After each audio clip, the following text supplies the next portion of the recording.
Un cordial saludo, mis queridos amigos, hermanos y hermanas. Gracias por unirse a nosotros en este día para estudiar este tema titulado La anatomía del pecado. Un saludo muy especial para los administradores de la Misión Pacífico Sur. Pastor Céspedes es el presidente, también el pastor González, quien fue el que hizo el contacto conmigo. Un saludo muy cordial para todos. Gracias por haberme invitado.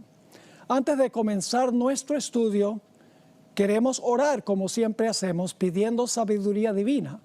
Así que les invito con reverencia a meditar sobre esta oración. Padre Celestial, gracias te damos por tu palabra.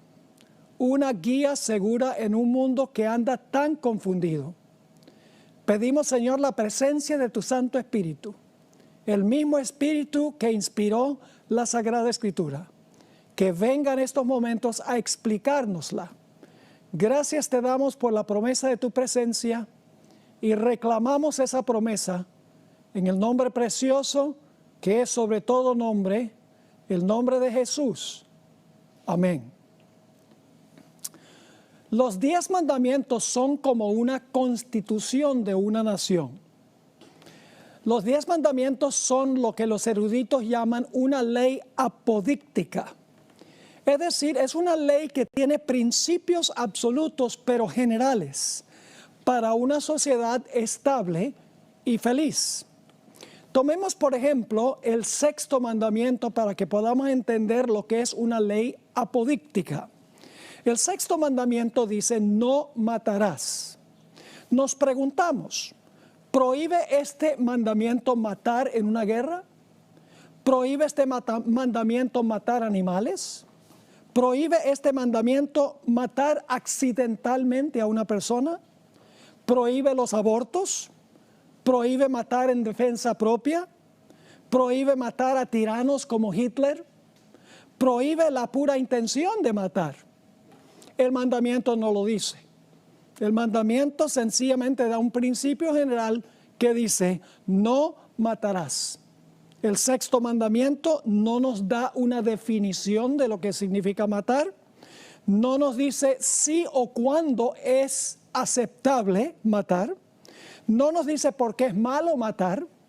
Tampoco nos dice las deplorables consecuencias de matar. Y no nos dice cuál es el castigo que se debe sufrir si una persona mata.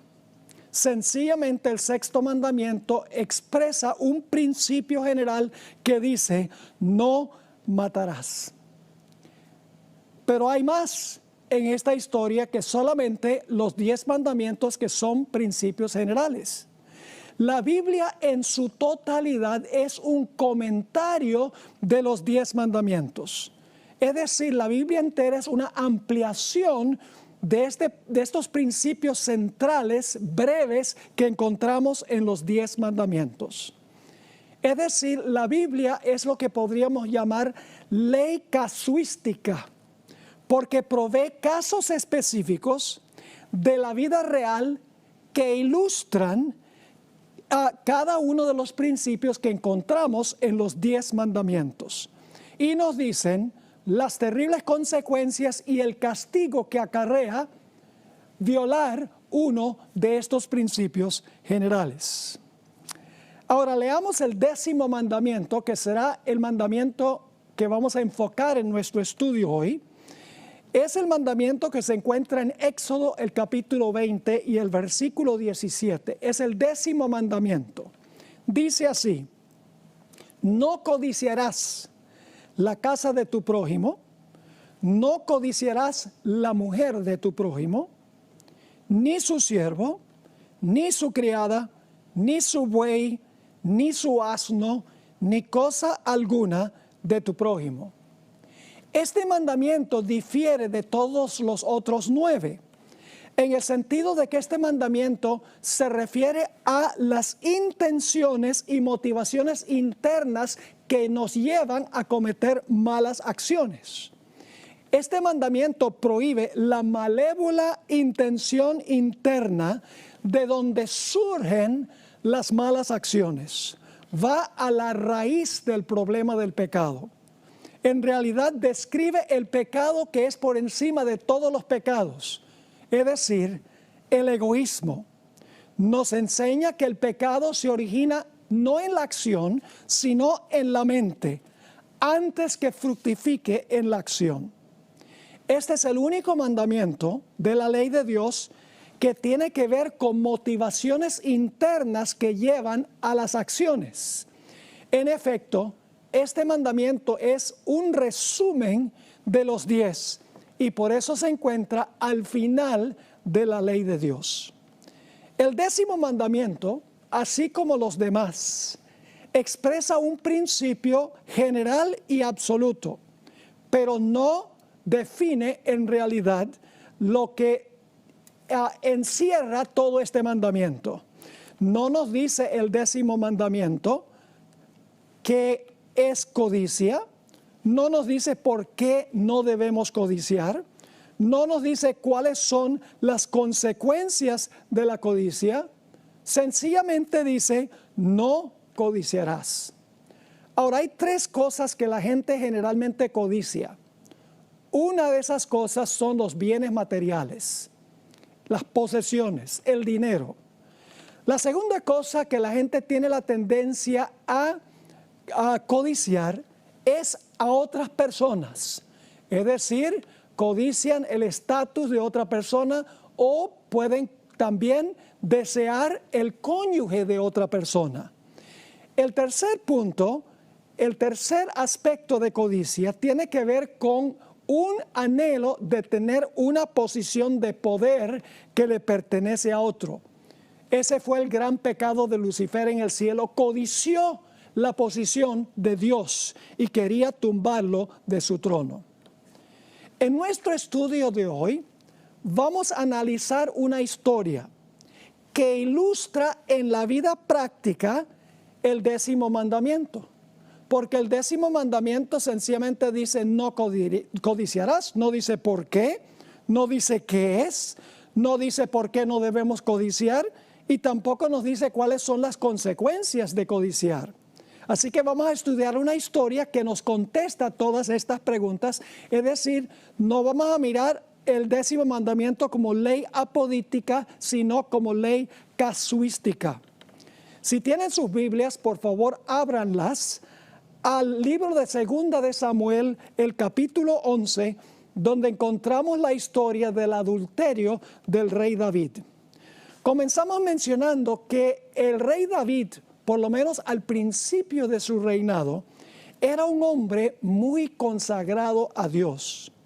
Encontramos en 1 de Samuel el capítulo 13 y el versículo 14 que era un hombre muy cerca del corazón de Dios. Voy a leer ese versículo. Aquí Dios le está hablando a Saúl en cuanto a David. Mas ahora tu reino no será duradero. Jehová se ha buscado un varón conforme a su corazón. Está hablando de David, al cual Jehová ha designado para que sea príncipe sobre su pueblo, por cuanto tú no has guardado lo que Jehová te mandó. Así que David era un varón, como dice aquí, conforme al corazón de Dios. Pero mis queridos amigos y hermanos, es en momentos de debilidad que el vil pecado tiene la tendencia a surgir. Vamos a 2 de Samuel, el capítulo 11 y el versículo 1, para ver a dónde se inició el problema de este hombre que era conforme al corazón de Dios. En 2 de Samuel 11 y el versículo 1 dice lo siguiente: aconteció al año siguiente, en el tiempo que salen los reyes a la guerra, que David envió a Joab y con él a sus siervos y a todo Israel, y destruyeron a los amonitas y sitiaron a Rabá, pero David se quedó en Jerusalén.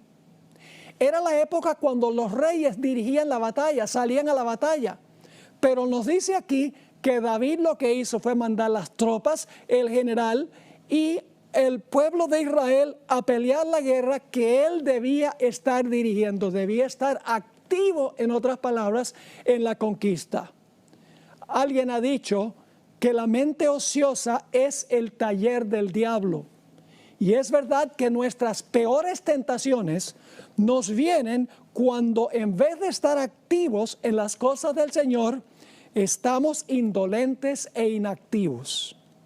Cuando debemos estar orando, estudiando la palabra y hablándoles a otros en cuanto a nuestro maravilloso Dios, lamentable muchas veces, ociosamente, estamos dejando que Satanás tiente nuestra naturaleza carnal y que coloque ante nuestros ojos aquello que nos va a seducir hacia el mal.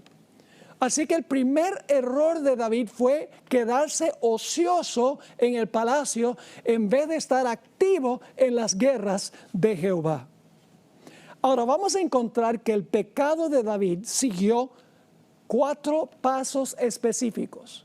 Y en realidad todos los pecados que se cometen siguen estos 4 pasos. Vamos al paso número 1. Segunda de Samuel, el capítulo 11 y el versículo 2. Y sucedió un día, al caer la tarde, que se levantó David de su lecho. Fíjense que estaba acostado echándose la siesta. Y se paseaba sobre el terrado de la casa real. Mientras las tropas estaban peleando, aquí David está echándose la siesta y se levanta para dar un paseo, como dice aquí, en el terrado de la casa real. Ahora viene la tentación. Y vio desde el terrado a una mujer que se estaba bañando, la cual era muy hermosa. Ahora, no era pecado ver. El pecado viene después. Esta es la tentación. Delante de los ojos está esta mujer que se llama Betsabé, delante de sus ojos. El paso número 1, en otras palabras, es cuando nos llega la tentación. Ahora necesitamos entender que para evitar todas las tentaciones tendríamos que andar con los ojos cerrados. Pero el problema es que cuando cerramos los ojos todavía tenemos nuestra imaginación. Martín Lutero una vez dijo: no podemos impedir que los pájaros vuelen sobre nuestra cabeza, pero sí podemos impedir que hagan un nido en nuestro cabello. No podemos evitar que nos sobrevengan tentaciones, pero sí podemos evitar que las tentaciones hagan su morada en nuestra mente. ¿Qué debe haber hecho David?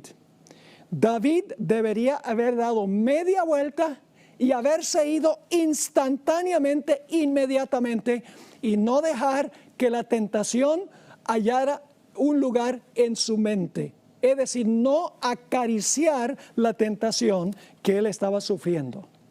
Saben que durante la Edad Media los monjes se encerraban en los monasterios para escapar a los pecados de la carne. El problema es que llevaban al monasterio su imaginación. Así que el primer paso del pecado de David fue la tentación. En ese momento no era pecado.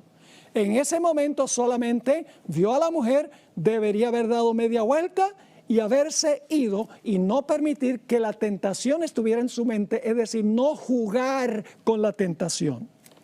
Y luego viene el paso número 2. El paso número 2 es que ahora David sigue mirando y codicia a esta mujer. Dice en 2 de Samuel, el capítulo 11 y el versículo 3, envió David a preguntar por aquella mujer. Y le dijeron: aquella es Betsabé, hija de Eliam, mujer de Urías Eteo, uno de los oficiales confiables de los ejércitos de David.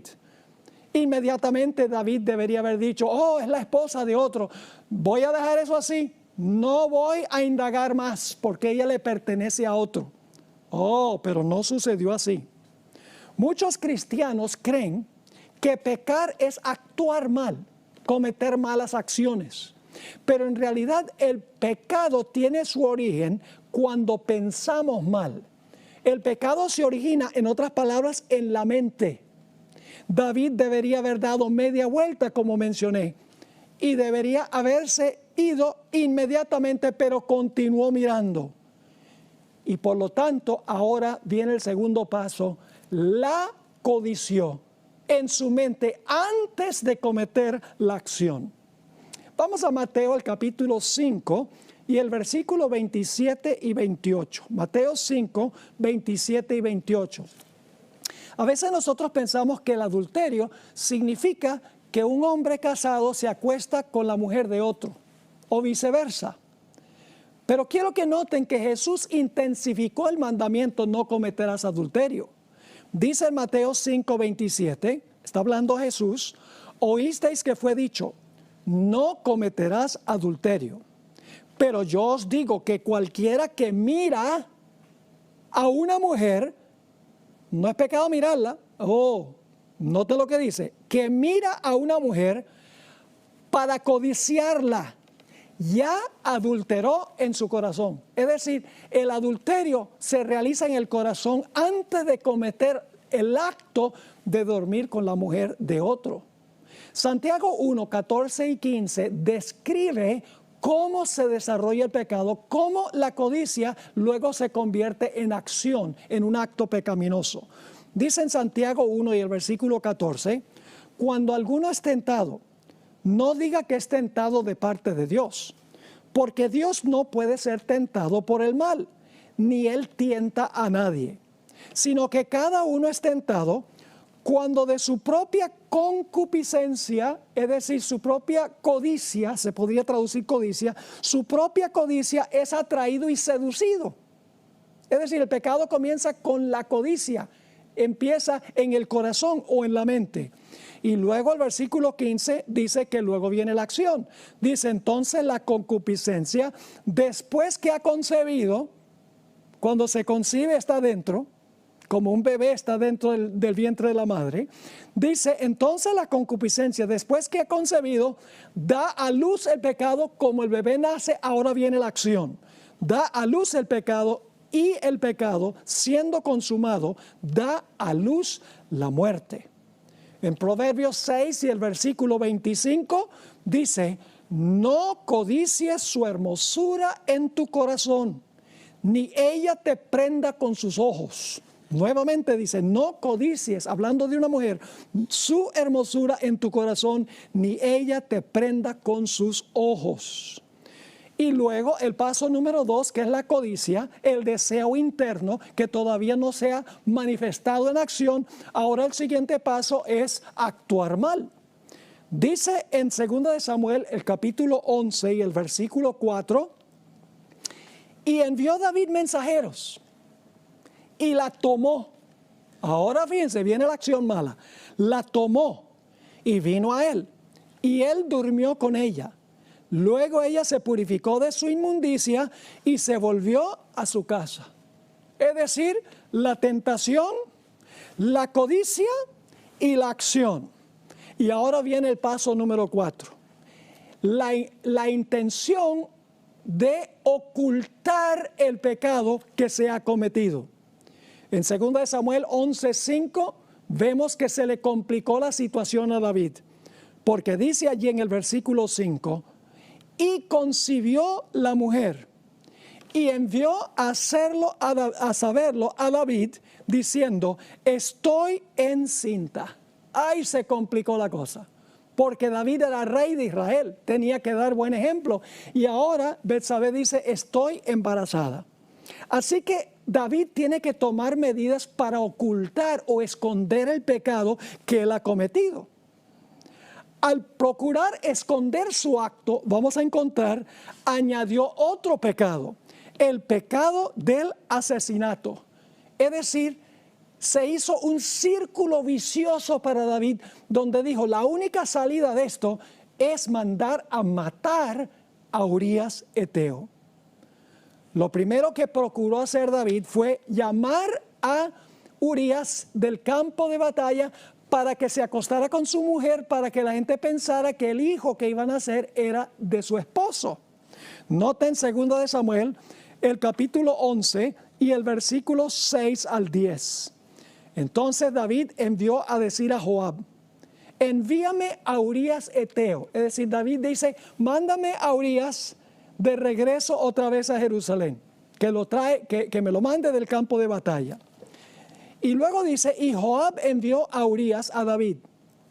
Cuando Urías vino a él, David le preguntó por la salud de Joab y por la salud del pueblo y por el estado de la guerra. Después dijo David a Urías, desciende a tu casa y lava tus pies. Y saliendo Urías de la casa del rey, le fue enviado presente de la mesa real. Mas Urías durmió a la puerta de la casa del rey con todos los siervos de su señor y no descendió a su casa. Óigame, estaba en el campo de batalla sin su mujer y en vez de ir a acostarse con su mujer, durmió a la puerta de la casa del rey. Y David está fastidiado porque él quiere que él duerma con su esposa. Versículo 10. E hicieron saber esto a David diciendo, Urías no ha descendido a su casa. Y dijo David a Urías, ¿no has venido de camino? ¿Por qué pues no descendiste a tu casa? David está desesperado que Urías duerma con su mujer. Y noten la respuesta de este hombre, de Urías. Aunque en realidad era eteo, no era del pueblo de Israel, era fiel y leal al rey.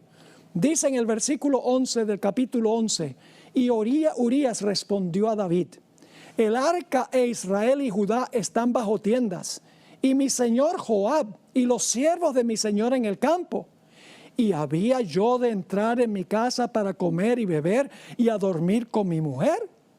Por vida tuya y por vida de tu alma, que yo no haré tal cosa. ¿Cómo voy a disfrutar yo de estos privilegios cuando el ejército de Israel está peligrando en el campo de batalla?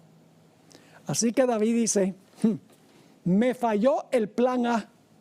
Así que va a ir al plan B ahora. Segunda de Samuel, el capítulo 11 y el versículo 12, el rey le dice, quédate un par de días más.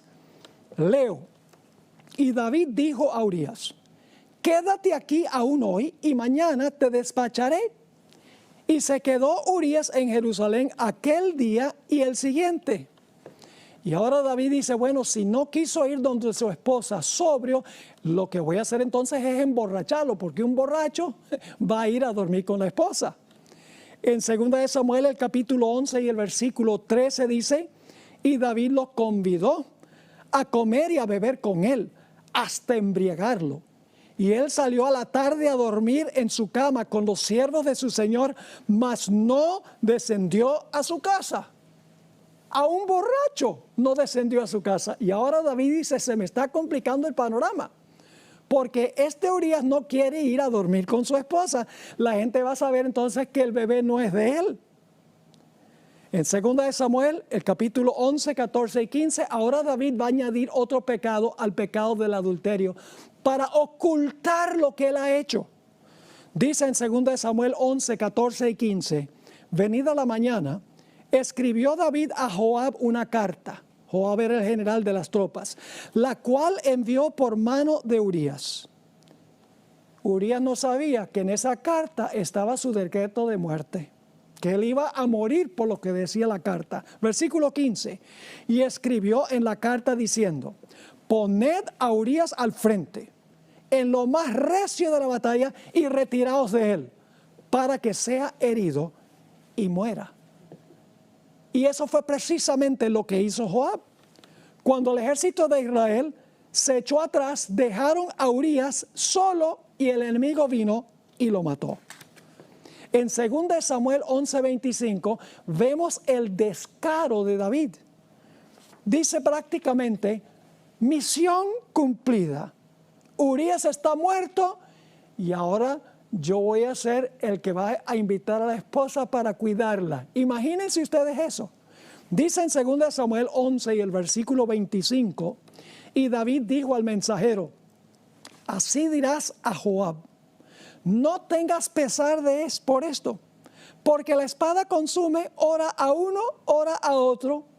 Refuerza tu ataque contra la ciudad hasta que la rindas y tú aliéntale. Es decir, no te preocupes por la muerte de Urías. Los soldados mueren en guerra.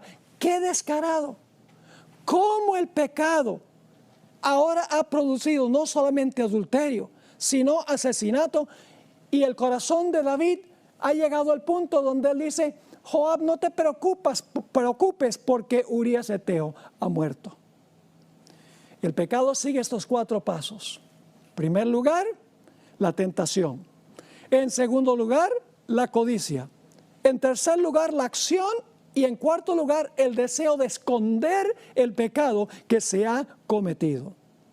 Tomemos otros 2 casos de la Biblia a donde encontramos estos mismos pasos. El pecado de Acán. Dios había dicho a Israel que cuando entraran a la tierra prometida y conquistaran a Jericó, que nadie tomara ni del oro, ni de la plata, ni de las telas preciosas, nada de la ciudad tomaran para ellos, porque ese era el diezmo de la tierra para Jehová. Pero Acán, él tomó oro y plata y un manto babilónico, y como resultado Israel sufrió terrible pérdida en la guerra. En Josué 7, 20 y 21, después de seguir un proceso, se descubrió que el hombre era Acán. Vamos a leer los versículos 20 y 21. Y Acán respondió a Josué diciendo: verdaderamente yo he pecado contra Jehová, el Dios de Israel, y así he hecho. Ahora vienen los 4 pasos. Pues vi, todo Israel estaba viendo lo que estaba ahí, y Acán también. No era pecado ver. Pues vi entre los despojos un manto babilónico muy bueno, y 200 siclos de plata, y un lingote de oro de peso de 50 siclos, lo cual, ahora viene el segundo paso, codicié. Y luego enseguida viene el tercer paso, y tomé. Y luego, ¿qué hizo? Escondió. Dice: he aquí que está escondido bajo tierra en medio de mi tienda, y el dinero debajo de ello. Ni siquiera disfrutó el dinero, lo enterró. El primer pecado de la historia, el pecado de Eva, sigue los 4 mismos pasos. Noten Génesis el capítulo 3 y el versículo 6. Y vio la mujer que el árbol era bueno para comer. No era malo ver el fruto. Y vio la mujer que el árbol era bueno para comer, que era agradable a los ojos, y árbol codiciable. Ahora viene el segundo paso. Árbol codiciable para alcanzar la sabiduría. Ahora viene el tercer paso. Y tomó de su fruto y comió, y dio también a su marido, el cual comió así como ella. Y luego, ¿qué hicieron Adán y Eva? Se escondieron en medio de los árboles del huerto, porque querían ocultar lo que ellos habían hecho.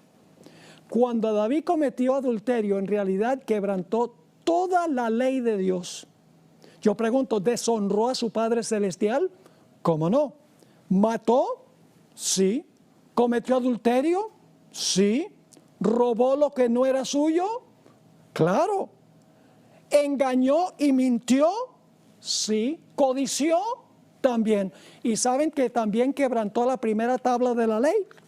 Noten Colosenses 3 y el versículo 5, lo que es codicia o avaricia, es idolatría, y eso tiene que ver con la primera tabla de la ley. Dice allí en Colosenses 3, 5, haced morir pues lo terrenal en vosotros, fornicación, impureza, pasiones desordenadas, malos deseos y avaricia, que es idolatría, que lo prohíben los primeros 2 mandamientos de la ley de Dios. La Biblia dice que cuando una persona quebranta uno, los quebranta todos. Eso lo vimos en el tema de ayer. David pensaba que había tenido éxito en ocultar su pecado, pero Dios sabía lo que había hecho y Dios no estaba contento. En 2 de Samuel, el capítulo 11 y el versículo 26 y 27, encontramos las siguientes palabras. Oyendo la mujer de Urías que su marido Urías era muerto, hizo duelo por su marido. Y pasado el luto, envió David y la trajo a su casa, seguramente para decir: mire qué bondadoso soy, yo estoy cuidando a la pobre viuda de Urías Eteo. Así que dice: y pasado el luto, envió David y la trajo a su casa. Y fue ella su mujer, y le dio a luz un hijo. Mas esto que David había hecho fue desagradable ante los ojos de Jehová. Tengan la seguridad, mis queridos hermanos y amigos, que el pecado secreto siempre se revelará en público. Los trapitos sucios de David estaban a punto de salir a la luz del sol. En Proverbios 28 y el versículo 13 dice: el que encubre sus pecados no prosperará. Dios envió al profeta Natán, quien le contó una parábola a David. Y cada paso de la parábola, David se está enojando más con la historia que le está contando Natán. Vamos a leer esa parábola en 2 Samuel 12 y el versículo 1 hasta el versículo 4. Jehová envió a Natán a David, y viniendo a él le dijo: había dos hombres en una ciudad, uno rico y el otro pobre. El rico es David y el pobre es Urías, pero David no sabe. El rico tenía numerosas ovejas y vacas, como David tenía de todo. Pero el pobre no tenía más que una sola corderita, la esposa Betsabé, que él había comprado y criado, y que había crecido con él y con sus hijos juntamente, comiendo de su bocado y bebiendo de su vaso y durmiendo en su seno, y la tenía como a una hija. Y David está interesante la historia, pero ahora la historia se complica. Versículo 4. Y vino uno de camino al hombre rico, y éste no quiso tomar de sus ovejas y de sus vacas para guisar para el caminante que había venido a él, sino que tomó la oveja de aquel hombre pobre y la preparó para aquel que había venido a él. Es decir, le quitó lo único que tenía.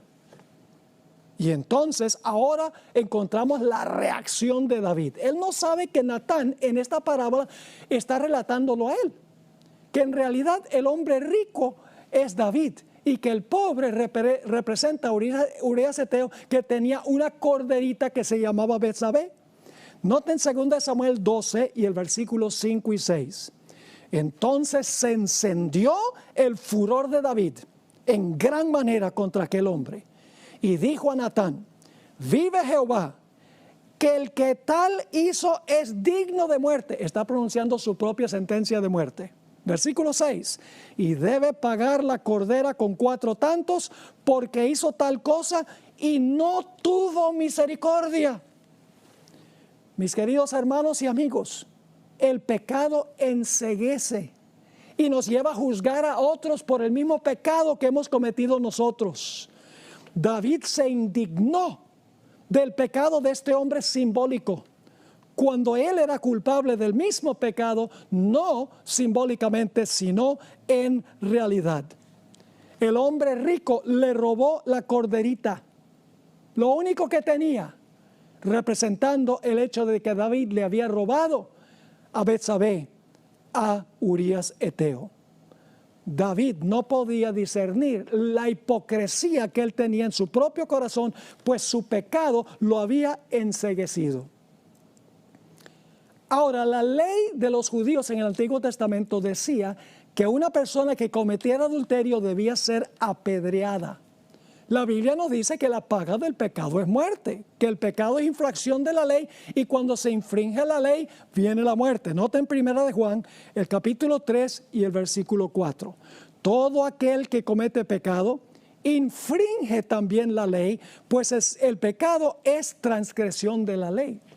Ahora, a veces nosotros pensamos, como hablábamos en nuestro último tema, que el pecado es quebrantar mandamientos escritos en tablas de piedra. Es decir, estamos desobedeciendo mandamientos escritos. Pero en realidad el código de los 10 mandamientos lo que hace es ilustrar relaciones entre personas. Y cuando violamos uno de esos mandamientos, estamos perjudicando personas, estamos pecando contra Dios. La ley nos muestra que la codicia es mala, pero hay mucho más involucrado. El pecado no hiere un código. El código no llora, los que lloran son las personas. El pecado no significa solamente quebrantar un código o una lista de reglamentos, significa herir a Dios y herir a nuestros semejantes. Hiere a la esposa, al esposo, a los hijos, a los amigos, a la iglesia y últimamente a Dios. En Romanos 7 y el versículo 7 encontramos lo que Pablo dice del mandamiento en sí. ¿Qué pues diremos? ¿La ley es pecado? En ninguna manera. Pero yo no conocí el pecado sino por la ley, porque tampoco conociera la codicia si la ley no dijera, no codiciarás. Es decir, Pablo está mencionando ahí un mandamiento que dice, no codiciarás. Pero el propósito de ese mandamiento, no codiciarás, es proteger las relaciones entre personas, no herir a personas, no herir a Dios. En Romanos 13, 8 al 10 nos dice que el resumen de los mandamientos es amor hacia otros. Cuando quebrantamos los mandamientos escritos, estamos ofendiendo a Dios, estamos ofendiendo a nuestros semejantes, estamos causando un dolor intenso. Dice en Romanos 13, 8 al 10, no debáis a nadie nada, sino el amaros unos a otros, porque el que ama al prójimo ha cumplido la ley. Porque no adulterarás, ahora va a mencionar los mandamientos, no adulterarás, no matarás, no hurtarás, no dirás falso testimonio, no codiciarás, y cualquier otro mandamiento en esta sentencia se resume. Amarás a tu prójimo como a ti mismo. El amor no hace mal al prójimo, así que el cumplimiento de la ley es el amor. Ahora Dios va a pronunciar sentencia contra David. Se encuentra ahí mismo en Segunda de Samuel, el capítulo 11 y empezando en el versículo 9. Entonces dijo Natán a David, tú eres aquel hombre, es decir, David, aquel que tú pronunciaste sentencia de muerte contra él, pronunciaste que hizo mal, pues ahora eso está hablando es de ti. Entonces dijo Natán a David, tú eres aquel hombre. Así ha dicho Jehová, Dios de Israel. Yo te ungí por rey sobre Israel y te libré de la mano de Saúl y te di la casa de tu señor y las mujeres de tu señor en tu seno. Además te di la casa de Israel y de Judá. Y si esto fuera poco, te habría añadido mucho más. ¿Por qué pues tuviste en poco la palabra de Jehová, haciendo lo malo delante de sus ojos? A Urías Eteo heriste a espada y tomaste por mujer a su mujer y a él lo mataste con la espada de los hijos de Amón. David debe haber sufrido la sentencia de muerte, pero David no murió. ¿Por qué? Porque la misericordia de Dios era grande. No hay pecado tan grande que Dios no lo pueda perdonar. David se arrepintió de corazón y confesó su pecado. Noten 2 de Samuel el capítulo 12 y el versículo 13 y 14. Entonces dijo David a Natán, pequé contra Jehová. Fíjense que el pecado es contra una persona. Pequé contra Jehová. Y Natán dijo a David, también Jehová ha remitido, la palabra remitido significa perdonado. Jehová ha remitido tu pecado, no morirás. ¿Recuerdan ese versículo que yo leí donde dice que el que encubre sus pecados no prosperará? La segunda parte del versículo dice, mas el que los confiesa y se aparta alcanzará misericordia.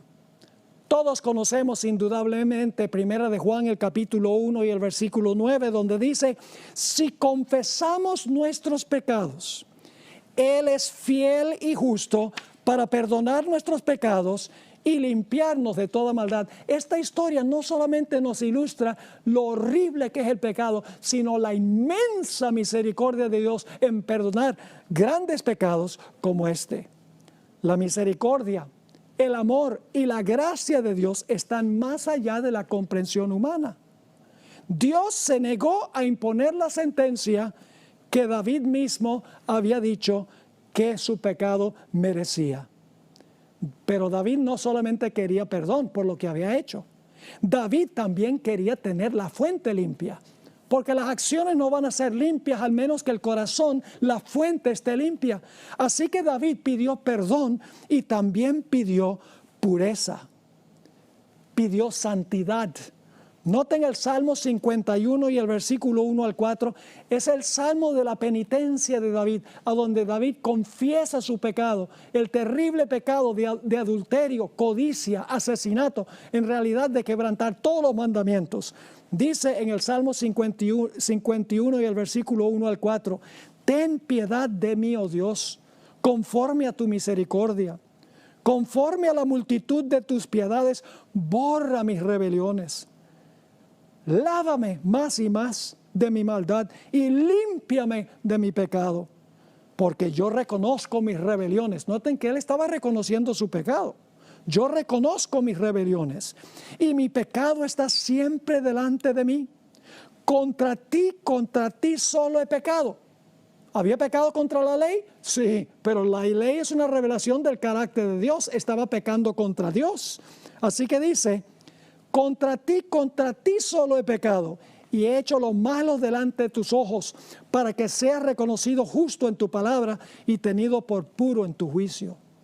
En los versículos 7 a 10, David implora al Señor que le dé pureza. Dice allí, purifícame con hisopo y seré limpio, lávame y seré más blanco que la nieve. Hazme oír el gozo y la alegría, porque ya David no tenía gozo ni alegría en su vida. Hazme oír gozo y alegría, y se recrearán los huesos que has abatido. Esconde tu rostro de mis pecados y borra todas mis maldades. Fíjense que no solamente pide que Dios esconda su rostro de sus pecados y borre sus maldades. En el versículo 10 dice, crea en mí, oh Dios, un corazón limpio y renueva un espíritu recto dentro de mí. La solución al problema del pecado no es tratar de no desempeñar malas acciones, es tener una fuente limpia. Dios perdonó el pecado de David, pero David sufrió las consecuencias de su pecado.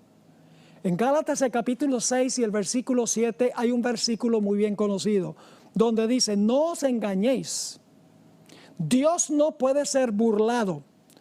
Todo lo que el hombre sembrare, eso también segará. David iba a cosechar el lóbrego fruto del pecado que él había cometido. Perdonado sí, pero las consecuencias perduraron.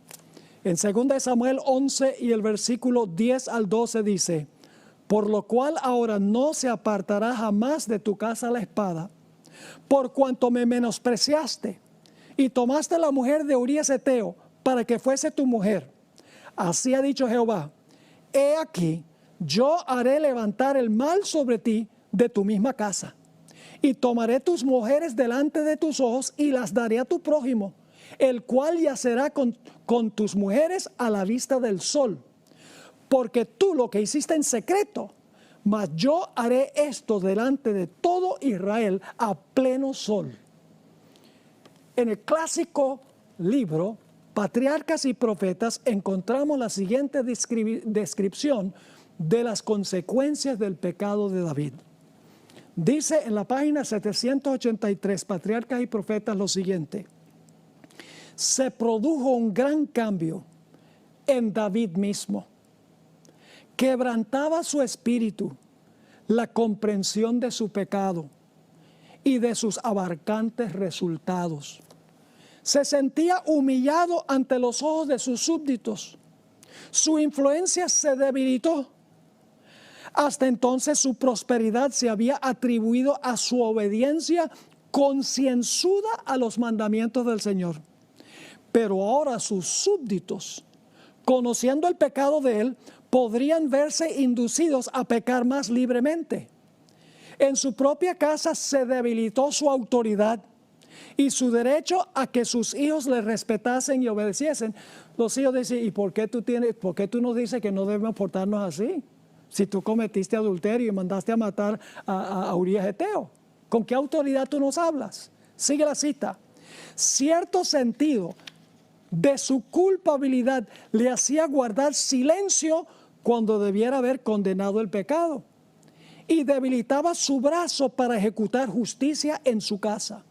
Su mal ejemplo influyó en sus hijos y Dios no quiso intervenir para evitar los resultados. Permitió que las cosas tomaran su curso natural y así David fue castigado severamente. Y todo esto fue por violar el mandamiento que dice, no codiciarás. Así que esta historia, mis queridos amigos y hermanos, ilustra ese simple mandamiento que dice, no cometerás adulterio. La Biblia es una ampliación de los 10 mandamientos. Nos dice qué es matar. Nos dice los lóbrigos resultados de matar. Nos dice cuál es el castigo que viene como resultado de matar. Es decir, la Biblia es una explicación, una ampliación que nos ayuda a entender todos los 10 mandamientos. Ahora, permítame hablar de otro punto antes de terminar esta presentación. Quiero hablar ahora sobre la codicia de bienes materiales. La gente tiene un tremendo afán de acumular cosas materiales, casas, dinero, carros, etc. Vamos a leer una cita que se encuentra en un libro que se llama Testimonios para la Iglesia, tomo 3, página 548, donde dice, la benevolencia abnegada y constante, es decir, la generosidad en dar, es el remedio de Dios para los corrosivos pecados del egoísmo y la codicia. Dios ha establecido la benevolencia sistemática, es decir, continuada, regular, para sostener su causa y aliviar así las necesidades de los necesitados y sufrientes. Ha ordenado que la dadivosidad se convierta en un hábito, con el fin de contrarrestar el peligroso y engañoso pecado de la codicia. La dadivosidad constante mata de hambre a la codicia. Es decir, cuando damos y damos y damos, eso mata la codicia. Sigue diciendo, la benevolencia sistemática fue establecida por Dios para arrancarle a los codiciosos sus tesoros tan pronto como los adquieren, a fin de consagrárselos al Señor, a quien le pertenecen. El apóstol Pablo, en 1 Timoteo, el capítulo 6 y el versículo 9 y 10, se refirió a lo mismo en las siguientes palabras. Porque los que quieren enriquecerse caen en tentación y lazo.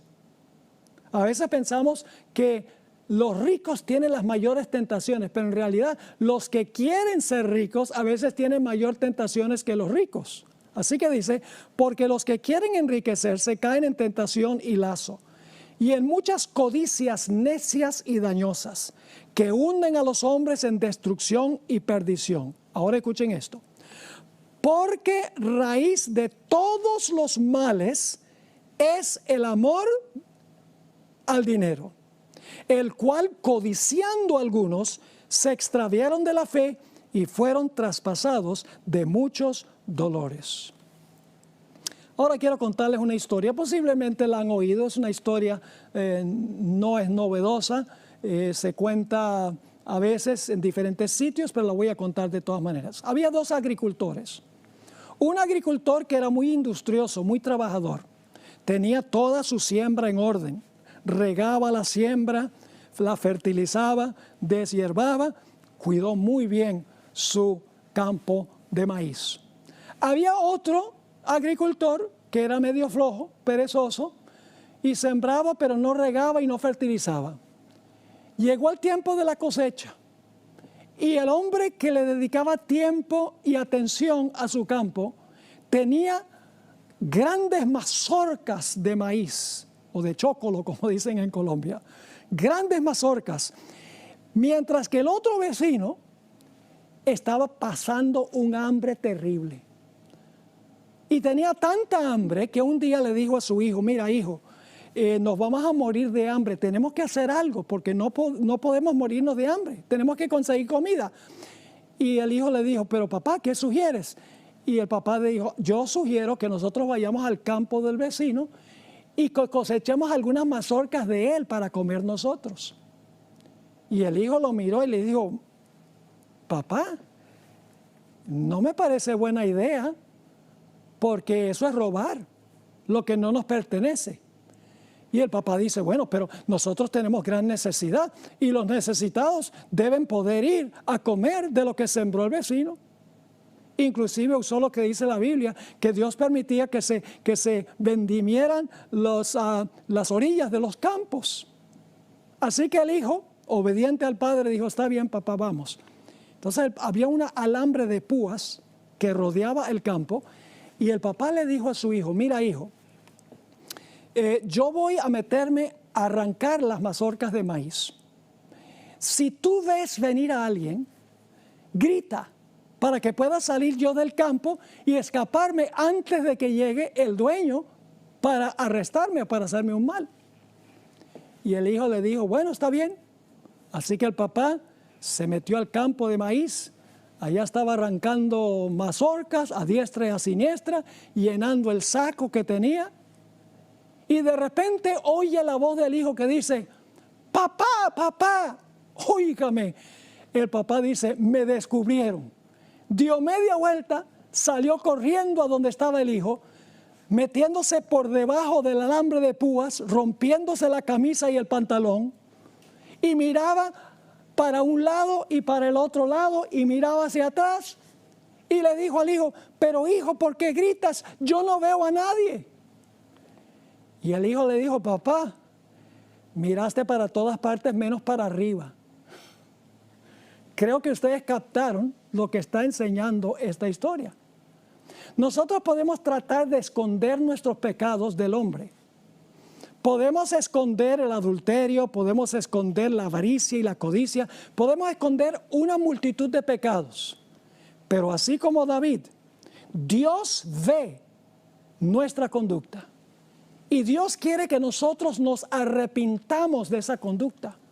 Dios quiere que nosotros sintamos tristeza por el pecado, porque el pecado no es solamente transgredir una lista de reglamentos. Tenemos que entender que cuando desobedecemos esos reglamentos, estamos causándole dolor a la gente, estamos causándole dolor a Dios.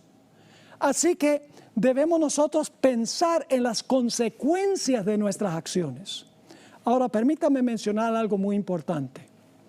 ¿Cómo podemos proteger nuestra mente de las tentaciones que nos lleguen para que en nuestra mente no se convierta en un asidero de esas tentaciones? La respuesta es muy sencilla. La leímos ayer al final de nuestro tema. En 2 Corintios, el capítulo 3 y el versículo 18, encontramos que el apóstol Pablo nos dio el secreto.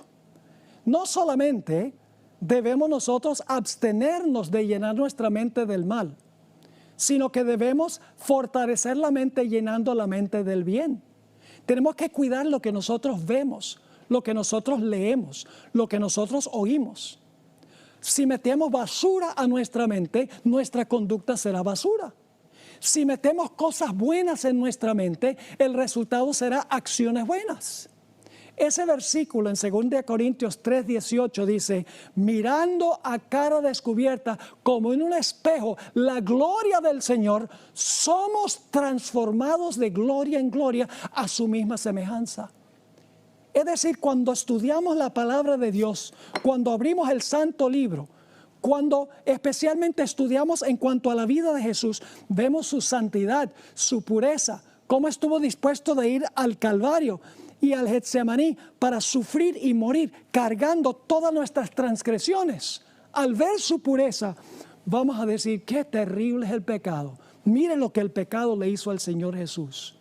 Y como resultado, no sentiremos el deseo de pecar, sino que vamos a sentir el deseo de tener la pureza que tiene nuestro Señor Jesucristo.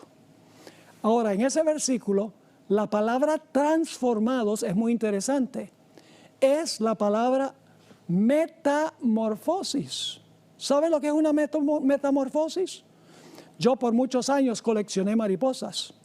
cuando era niño y ya cuando estaba también como alumno en la Universidad Adventista de Colombia en Medellín, salíamos con los conquistadores para cazar mariposas, para llenar el requisito de la especialidad de mariposas en los conquistadores. Y yo, como tenía mucha experiencia cazando mariposas, sé cómo es que se desarrolla una mariposa. Una mariposa no nace mariposa, ustedes saben eso.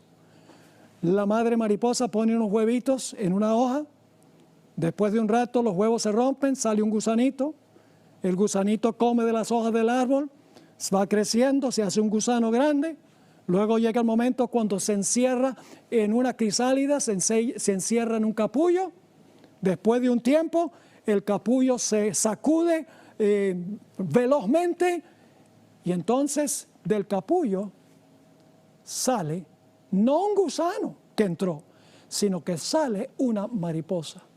Esa es la palabra que se usa en 2 Corintios 3:18.